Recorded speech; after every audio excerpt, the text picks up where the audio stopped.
Dia finalis MasterChef, dia ibu dari 3 anak, dan dia juga membunuh pembantu rumah tangganya lalu merekamnya sendiri. So dia ikut je apa yang kita orang cakap. Ini adalah etika Siti Nurhasikin.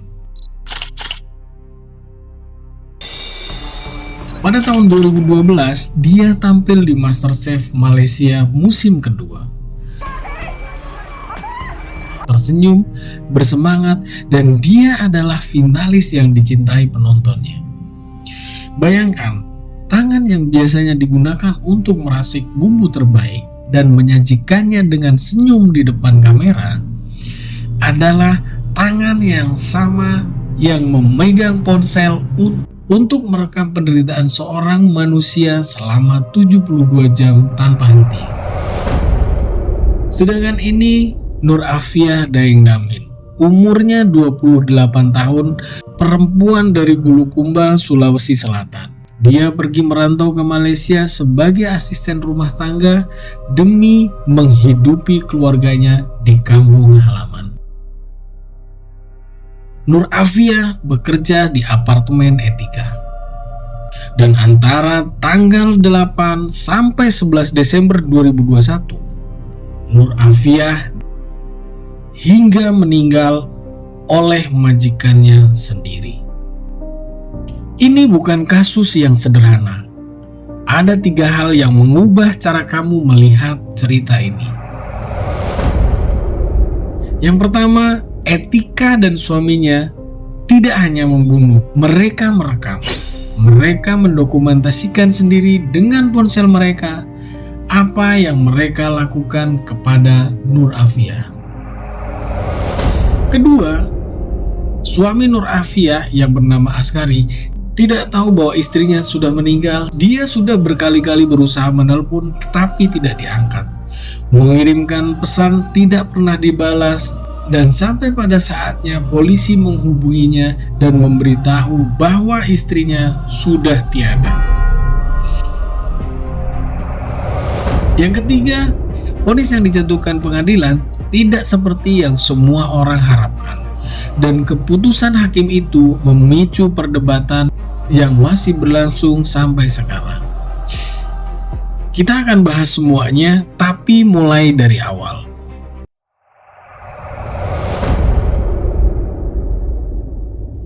Bulukumba, Sulawesi Selatan adalah sebuah kabupaten di ujung barat daya Sulawesi, dikenal dengan pantai dan budayanya yang sangat kuat. Di sanalah Nur Afiah lahir, tumbuh, dan menikah. Dia pernah mengenyam pendidikan di Indonesia, di SD hingga SMP di Bulukumba. Lalu, dia pindah merantau ke Malaysia bersama dengan keluarganya.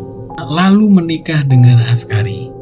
Dan setelah itu memutuskan bekerja sebagai asisten rumah tangga untuk menopang perekonomian keluarganya. Januari 2021, Nur Afiah bertemu dengan suaminya untuk terakhir kalinya. Dia pada saat itu sedang cuti kerja selama 7 hari. Mereka pun menghabiskan waktu bersama. Lalu Nur Afiah kembali ke tempat kerjanya, ke apartemen Etika dan suaminya di Amber Tower, Penampang, Kota Kinabalu. Dan setelah itu Askari tidak pernah berbicara lagi dengan istrinya. Di sisi lain, siapa sebenarnya Etika?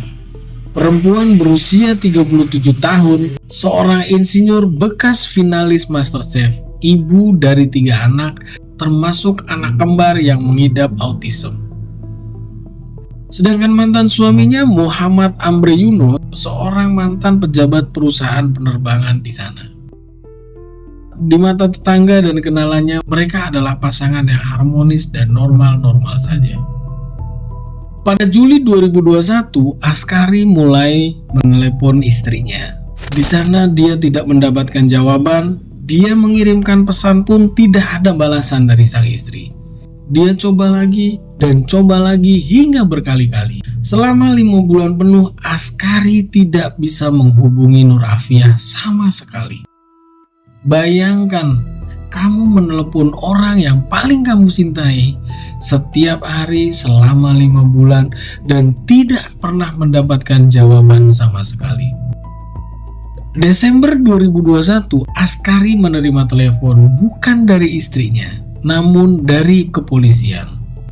Di kemudian hari, Askari berkata kepada media, "Kami terputus hubungan pertengahan bulan 7 dan selama 5 bulan tidak ada kabar sama sekali sampai ada telepon dari kepolisian yang menyampaikan bahwa istrinya telah meninggal di rumah majikannya." Dan yang lebih menyayat hati, tubuh Nur Afia dalam kondisi yang begitu parah dan tidak bisa dikenali oleh suaminya sendiri. Askari hanya bisa mengidentifikasi istrinya dari satu benda, sebuah gelang di pergelangan tangan Nur Afia. Dari hasil investigasi kepolisian, polisi menemukan total lebih dari puluhan klip video. Bukan video liburan di Kundasang seperti pengakuan mereka, tapi rekaman yang menunjukkan Nur Afia dalam kondisi yang paling rapuh. Inilah yang membuat hakim terdiam. Pelaku tidak hanya ingin menyiksa, tetapi mereka ingin mengabadikan kekuasaan mereka di atas nyawa seseorang. Antara 8 sampai 11 Desember 2021 di apartemen Amber Tower Penampang, Etika dan Ambre melakukan sesuatu kepada Nur Afia yang kemudian hakim di persidangan menggambarkan sebagai kampanye kekejaman yang berkepanjangan. Pemeriksaan forensik mengungkap bahwa luka-luka yang sistematis dan parah, luka yang menurut dokter forensik tidak mungkin terjadi secara kecelakaan. Luka yang menunjukkan niat dan rencana yang diulang-ulang. Tapi yang membuat kasus ini berbeda dari pembunuhan lainnya adalah Etika dan Amri merekamnya. Mereka mendokumentasikan aksi mereka itu sendiri. Dan rekaman itu, video dan foto dari ponsel mereka ditemukan oleh polisi. Jaksa kemudian menyebutnya sebagai bukti yang paling mengejutkan di persidangan. 13 Desember 2021, Etika dan Ambre melaporkan kematian Nur Afia ke polisi. Versi cerita mereka baru pulang dari liburan dari Kundasang, menemukan Nur Afia sudah tidak sadar di lantai apartemennya.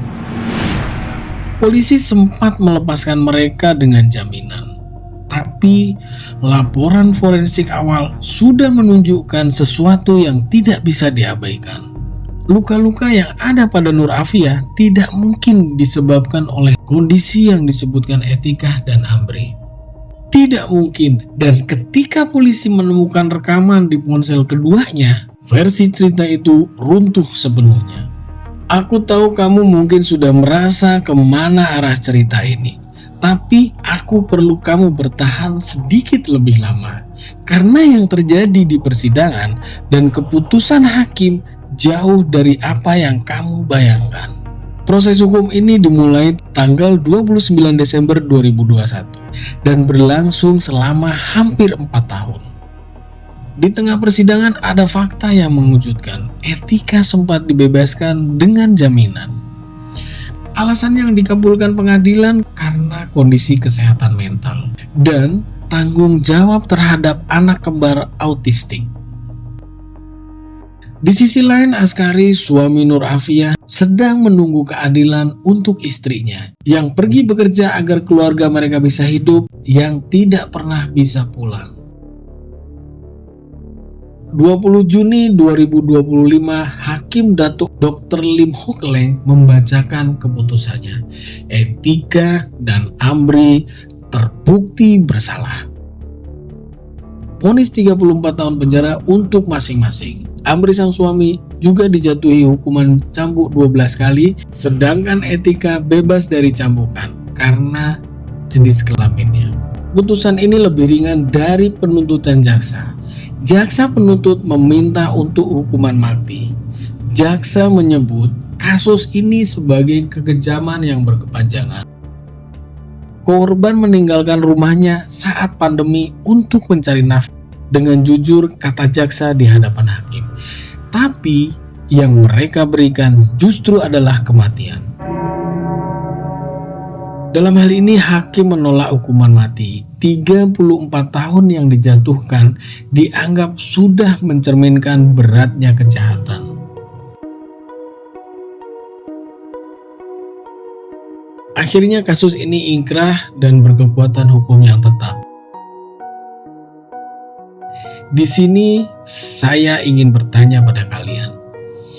Etika sempat bebas dengan jaminan karena alasan mental health dan anak-anaknya. Apakah menurut kalian keadilan bisa ditukar dengan kondisi mental pelaku? Sementara nyawa korban sudah hilang untuk selama-lamanya.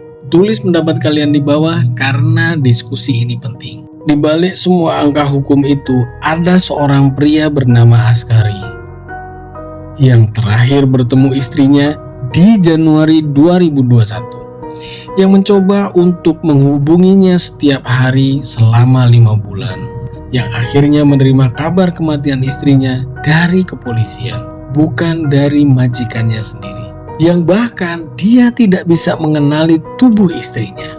Ketika ditanya oleh media tentang motif etika dan ambre, Askari berkata, kemungkinan majikan istrinya tidak puas hati.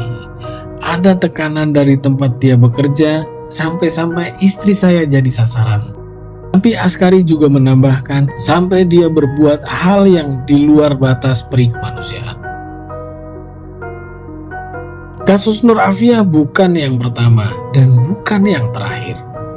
Setiap tahun ribuan pekerja migran Indonesia berangkat ke luar negeri dengan harapan yang sama, pulang dengan membawa lebih banyak uang dari yang mereka bawa pergi. Sebagian besar berhasil, tapi sebagian kecil tidak pernah bisa pulang. Nur Afia pergi untuk menghidupi keluarganya, dan dia membayar dengan harga yang tidak seharusnya dibayar oleh siapapun. Dari persidangan ini ada satu hal yang perlu diingat. Pekerja rumah tangga dimanapun mereka bekerja, mereka adalah tetap sebagai manusia, bukan properti, bukan alat. Dan perlakuan yang mereka terima seharusnya tidak tergantung pada siapa majikan mereka.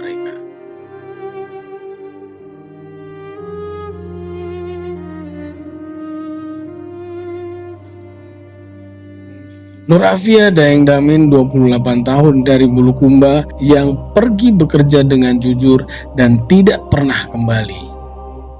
Vonis 34 tahun sudah dijatuhkan, tapi bagi Askari yang tersisa hanyalah sebuah gelang di tangan istrinya yang tidak bisa lagi dia genggam. Apakah 34 tahun cukup untuk menebus rekaman dari bukti pengadilan? Sisi mana yang kalian pilih? Kalau cerita seperti ini penting buat kalian, subscribe ke Sisi Kata. Di balik setiap cerita selalu ada sisi yang tidak pernah diceritakan. Sampai ketemu di video berikutnya.